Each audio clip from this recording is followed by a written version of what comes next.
get the back door open. Those long years in retirement are more likely to be spent away from the expensive care in hospitals if we're better able to look after ourselves at home. Yeah, I think we've got to take a wander through in the living room. Being old and alone is a frightening prospect, and trying to cope even in your own home can become a physical barrier.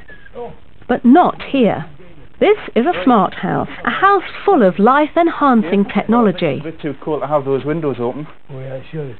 Many of its features are not necessarily new ideas, but combining them all into an ordinary terraced house could be made easily available to many of us in the future. There's an image for me which is very powerful on a few years ago visiting a lady who basically lived in her chair.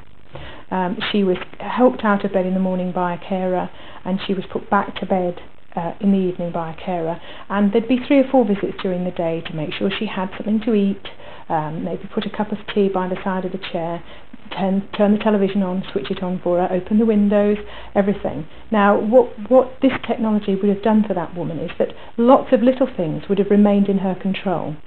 She could have chosen who came to the door and who she let in and out.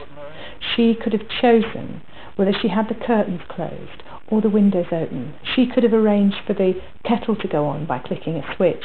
If she was worried about the cooker, she could have switched it off.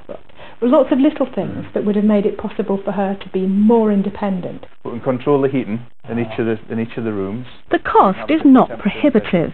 This house was converted for £14,000, but that could be radically reduced if, in the future, new houses are designed to incorporate this technology. There's a pressure pad, and you've just seen the light come on there, and what that's for is if you're getting out of bed during the night so you can see where you're going. As people become aware of the possibility and actually begin to demand it, that's what's going to make it happen. People saying, my mum could stay at home and be much more independent, or I could stay at home if I could access this kind of equipment, this kind of technology.